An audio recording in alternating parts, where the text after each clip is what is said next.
놀랍게 여기느냐.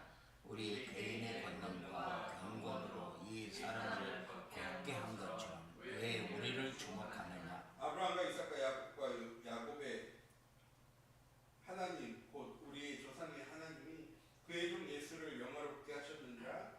너희가 그를 넘겨주고 빌라도가 주기로 결의한 것을 너희가 그 앞에서 거부하였으니 너희가 거룩하고 옳은 일을 거부하고 도리어 살인한 사람을 놓아주기를 구하여 또 하겠습니다. 생명의 주를 주셨도다. 그러나 하나님이 죽은 자 가운데서 그를 살리셨으니 우리가 이 일의 증인이라. 아멘. 지금 목사님 나오셔서 부활의 증인되는 전도자의 탑이라고 해서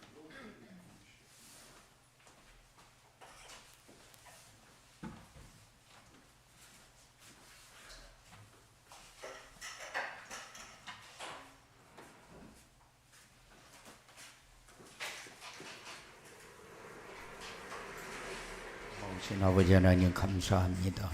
우리에게 주신 것 마음껏 하나님 나라와 그 의를 위해서 쓰임받게 하시고 증인의 자리에 설 수 있는 우리의 삶이 되어지도록 역사하여 주시옵소서.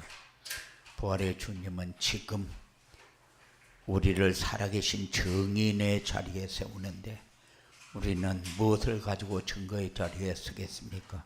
하나님께서 우리에게 주신 것을 받고 누리고 사실을 증거할 수 있는 우리의 삶이 되어지도록 주장하여 주시옵소서. 어떤 모양이라도 악한 세력은 틈타지 못하도록 결박시켜 떠나게 하시고 성령으로 충만한 역사관의 가운데 늘 풍성해지도록 주장하여 주시옵소서. 예수님 이름으로 기도드리옵나이다.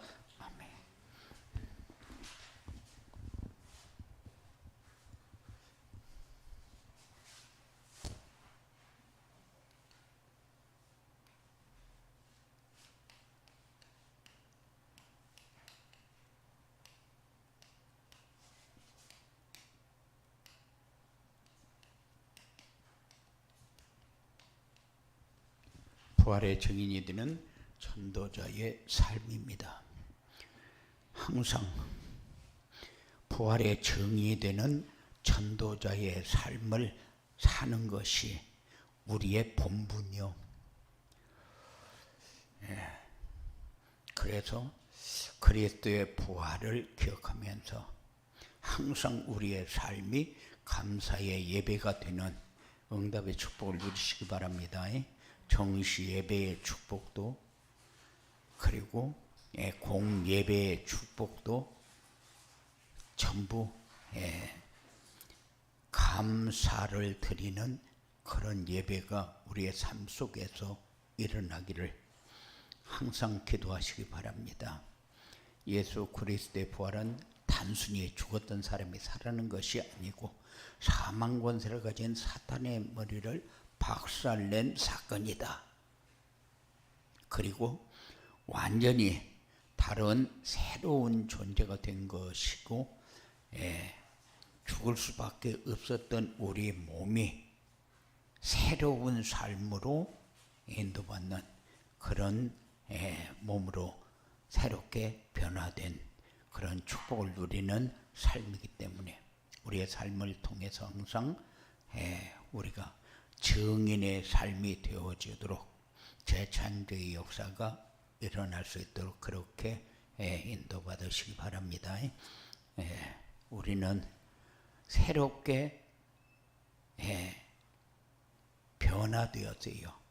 영원히 살 수 있는 몸으로 병들고 죽을 수밖에 없는 몸이 병도 들지 않고 영원히 살 수 있는 그리고 시공간의 제한을 받지 않고 그리고 초월할 수 있는 이런 몸으로 바뀌었다. 이게 부활입니다. 그리고 부활은 기독교의 가장 핵심이다. 왜냐? 이렇게 병들고 죽을 수밖에 없는 사람이 병도 들지 않고 영원히 살 수 있는 몸으로 변화되어서 시공간 제한받던 삶이 시공간을 초월할 수 있는 삶으로 바뀌었기 때문에 그래서 기독교가 다른 종교와 다른 것이 뭐냐? 이 부활의 사실을 믿고 전하는 것이다. 사도행전 1장에 보면은 사도들이 부활의 증인으로 마띠아를 세웠어요. 오늘 본문에도 보면 사도 베드로가 말씀을 통해서 이야기합니다. 너희가 거룩하고 의로운 일을 거부하고 도리어 살인한 사람을 놓아주기를 구하여 생명의 주를 죽였도다.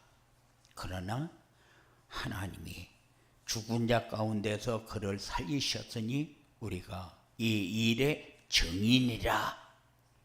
그렇게 베드로가 고백을 했어요.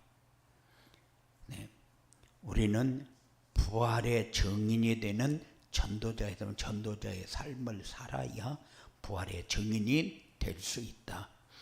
그래서 우리는 부활하면은 아무리 기독교인 해도 부활의 내용을 모르게 되면은 우리는 신앙생활이 지금까지 걸어온 길이 은혜는 받고 이렇게 살았을지라도 증인의 삶은 되어지지 못한다.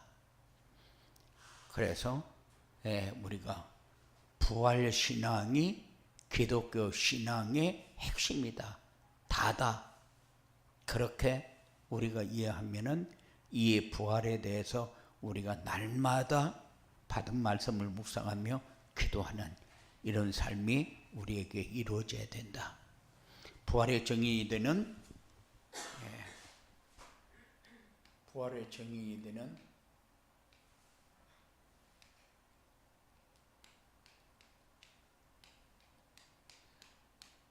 전도자의 삶은 뭐냐?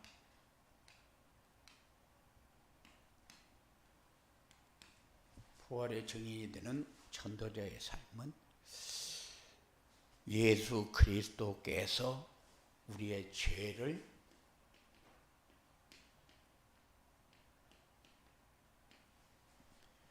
대속하셨음을 믿고 사는 것이다. 하나님이 왜 예수님을 이 땅에 보냈느냐? 세상을 구원하시려고 구세주로 보냈다. 그래서 세상은 어떤 세상인데 사단에게 완전히 장악되어 버린 모든 삼라만상을 세상이라고 합니다. 그런데 이 세상을 하나님이 만든 세상인데 사단에게 다 장악돼 버렸어요. 그래서 이것을 회복하는 구세주.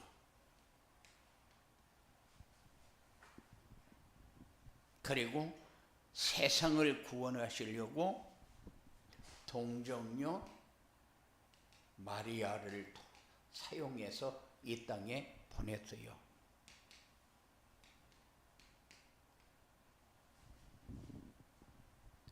그래서 사용받은 사람이 중요한 사람은 마리아요. 그런데 사용받았는데 가장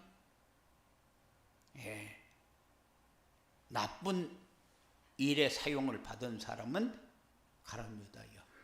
그러니까 어차피 예수님은 가야 할 길을 가요. 그 길을 가는데 거기에 사용받은 사람은 차라리 나지 않았으면 더 좋았을 걸 그랬어요. 그러니까는 우리가 이 땅에 태어나서 어떻게 쓰임 받느냐? 그거는 하나님이 가장 축복된 자리에서 축복된 삶으로 쓰임 받는 그런 사람들이 중요한 사람이다. 꼭 필요한 사람이다. 그런데 이분은 세상에 와서 세상 사람들의 죄를 위해서 십자가를 지셨어요. 그리고 죽임을 당했어요. 이게 하나님이 완전한 계획이요.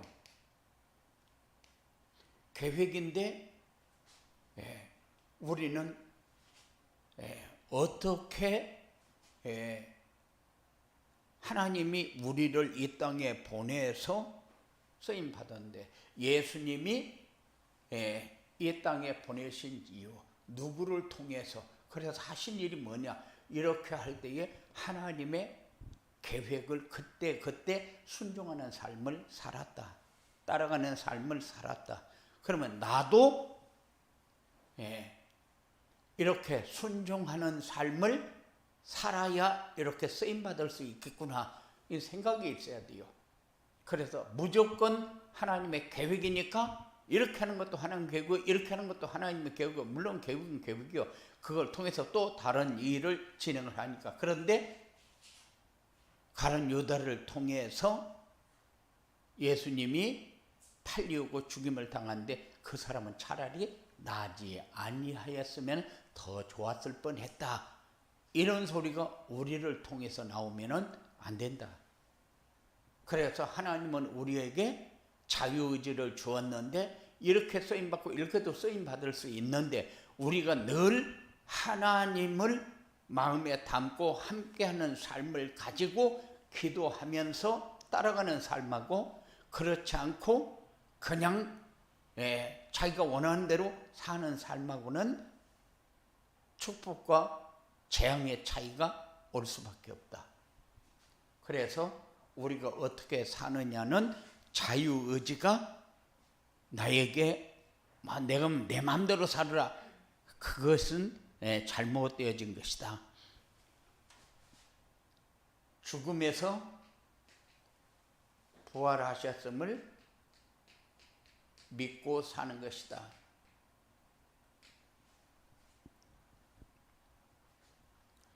예수 그리스도는 사망 권세를 가진 사탄의 권세를 이기고 죽은 가운데서 부활하셨어요.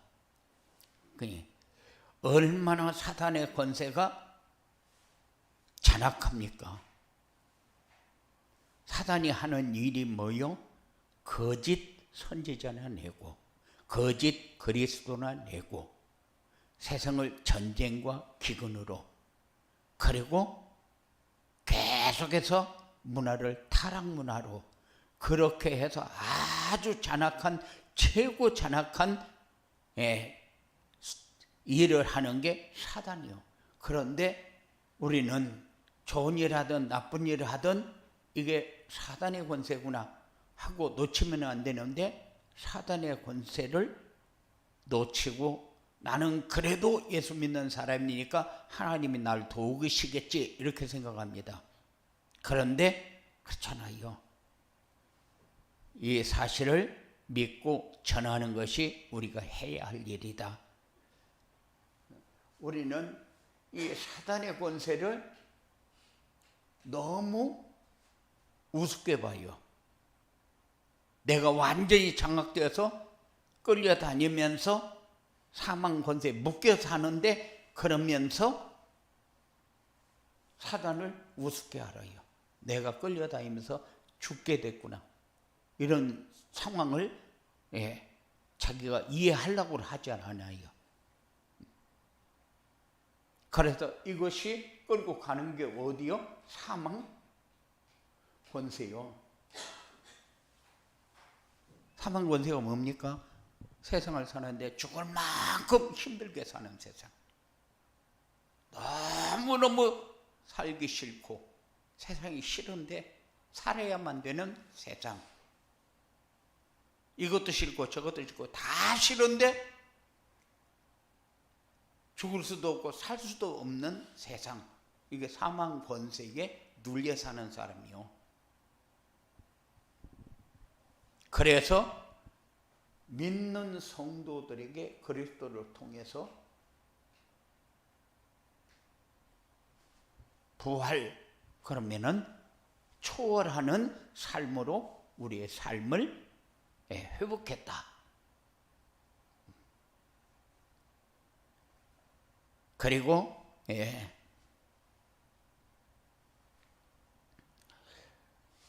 전도자의 삶은 부활하신 그리스도께서 성령으로 우리와 함께하는 삶이다.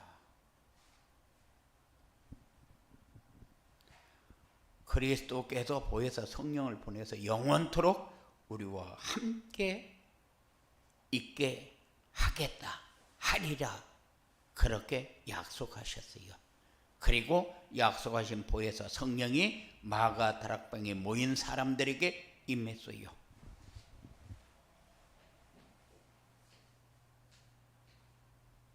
하나님은 말씀을 주시고 그 말씀을 성취하시는 하나님. 그렇기 때문에 이스라엘 백성들이 그 언약을 붙잡았을 때에 축복의 자리에 갔고 축복의 응답을 받았고 삶이 그렇게 되어졌죠. 그러면 우리도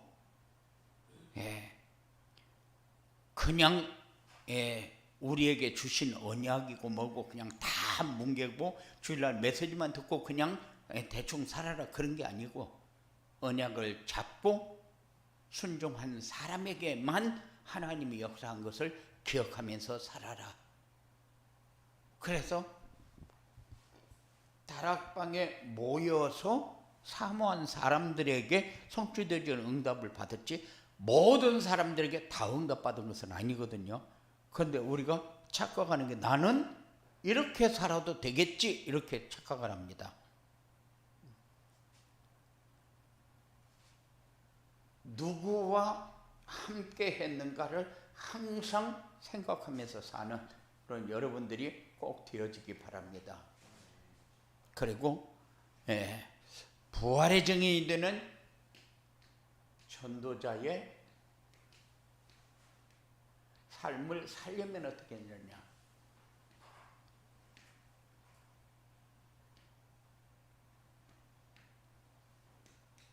부활의 증인이 되는 전도자의 삶을 살려면은 첫째 예수 그리스도가 하신 일을 믿고 그분이 내 안에, 이게 굉장히 중요합니다. 그분이 하신 일이 뭐요? 하신 일이 참 선지자, 참 제사장, 참 왕의 일을 해줘요. 알고 영접해야 된다. 우리를 사단의 올무에서 해방, 사망 권세에서 해방받는 길이 다른 길이 있느냐? 없잖아요. 죄의 문제 해결하는 길이 있느냐? 없잖아요. 하나님 만나는 길이 있느냐? 없잖아요. 다 끝나버렸어요, 우리의 삶이. 그런데 이 사실을 그리스도를 통해서 우리에게 알게 하고, 그리고 영접할 때에 일어나는 증거를 우리에게 주었어요. 그리고 믿고 영접한 이 부활하신 주님이 우리와 함께하는 증거가 있어야 된다. 함께하는 증거가 뭐냐? 함께하는 증거는 두려움이 없이 평안해야 된다.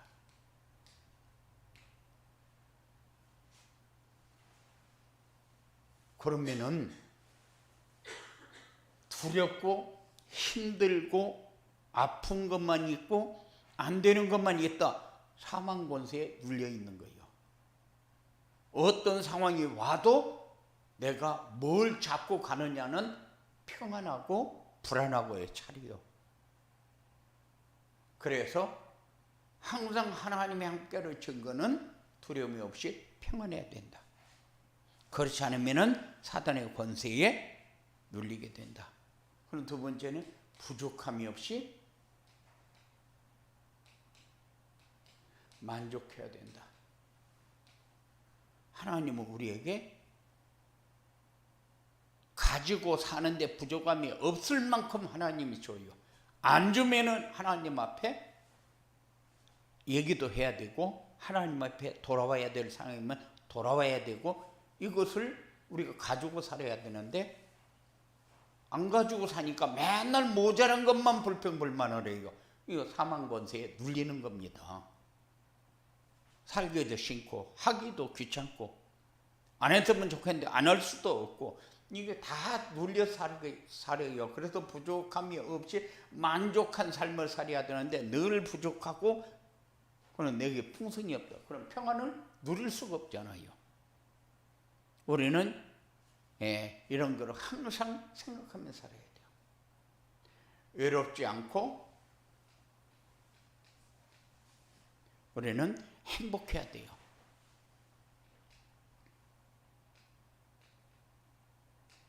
왜? 하나님이 함께 하는데 나는 맨날 혼자예요. 맨날 나에게 되어지는 건 하나도 없어요. 그러니까는 행복한 삶을 살려야 행복한 삶을 살 수가 없잖아요.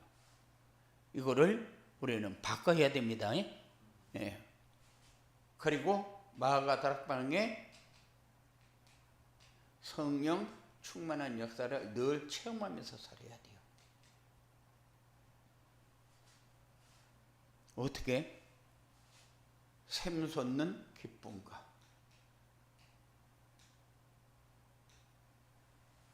그리고 늘 감사와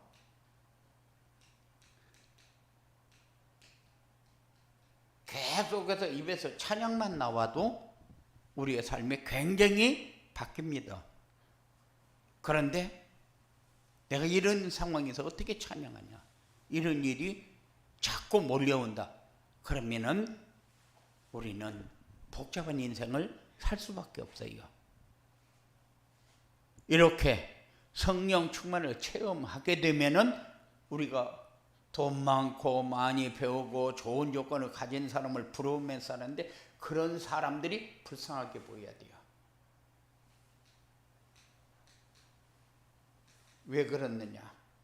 그 사람은 그걸 잡기 위해서 얼마나 매달려 사는데 그것 때문에 그거 붙잡고 매달리면서 하나님 떠났잖아요. 하나님 없는 삶을 살았잖아요. 그래서 그런 사람들이 불쌍하게 보여야 되고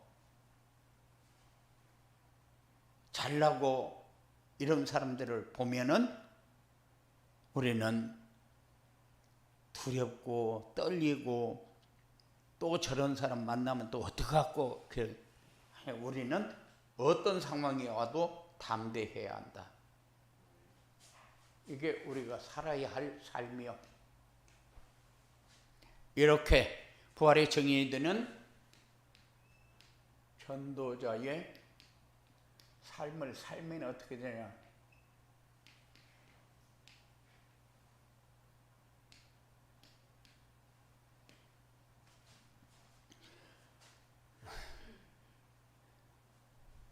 우리 마음에 어둠의 세력은 떠나가게 되고 어둠의 세력이 항상 있으면 불안하지 않아요. 어둠의 세력이 항상 있으면은 내 입에 나오는 말이 불신앙의 말밖에 나올 수가 없어요. 그래.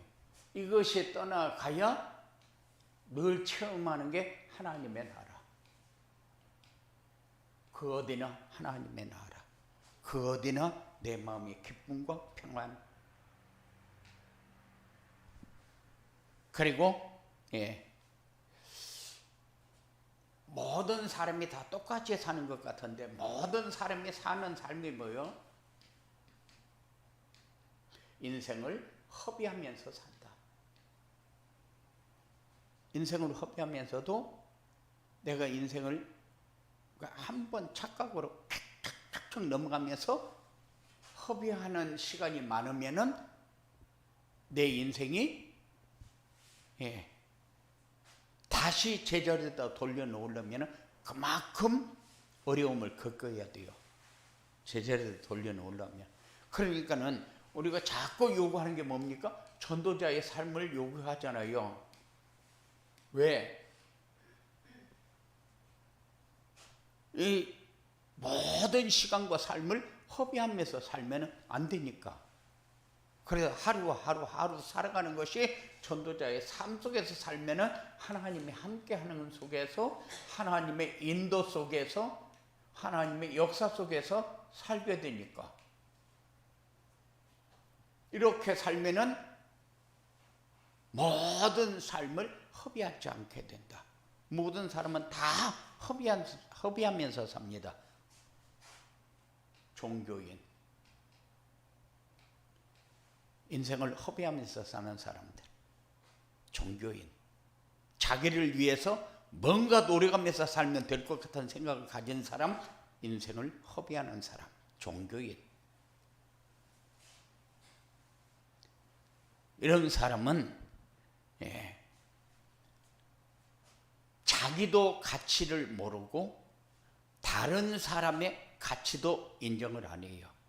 공연히 시기하고 질투하고 미워하고. 그러니까는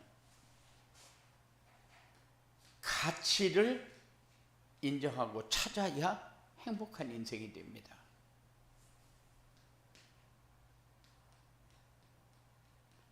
사람들은 잘 살려고 애를 쓰는데 뭐가 잘 사는가도 모르잖아요.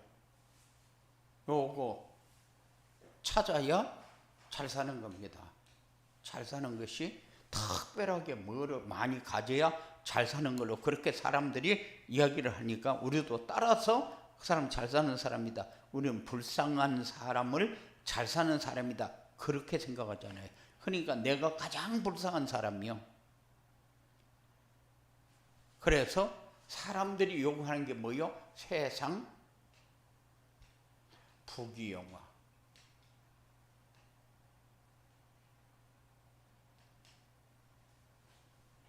세상 부귀영화가 우리에게 굉장히 도움이 되어지는 것 같이 생각합니다. 그런데 우리는 하나님 나라의 상급을 사모하면서 사는 그 삶이 우리에게 더 유익합니다. 더 축복이 됩니다. 그러나 하나님 나라의 상급을 쌓는 일에 시간을 투자해야 되는데 세상 부귀 영화에다가 시간을 더 많이 투자하고 더 많이 공을 쌓습니다. 그러면 그렇게 쌓으면은 우리가 잘 살게 되느냐? 그것도 아니요. 많이 가지면 많이 가지는 만큼 걱정도 많이 하고 불안하게 삽니다. 그런데 불안도 커지고 걱정도 커지고 그렇게 살기를 원해요. 그거 아니다 하는데, 수도 없이 아니다고 하는데 아닌 삶을 사는 것이 아니라 그래도 가져봤으면 그렇게 살아요. 아니요. 하나님 나라의 상급을 사모하면서 하나님 나라의 상급이 쌓이는 삶을 사는 여러분들의 삶이 꼭 되어지기 바랍니다. 고마우신 아버지 하나님 감사합니다. 우리에게 다 주셨는데 우리는 세상 사람들을 바라보면서 내가 너무 못나고 못 가졌고 안 되는 것처럼 느끼면서 삽니다. 하나님, 우리에게 가장 중요한 것, 가치 있는 것, 깨달으면서 살 수 있는 증거 있는 증인의 삶이 되어지도록 역사하여 주시옵소서. 예수님 이름으로 기도드리옵나이다.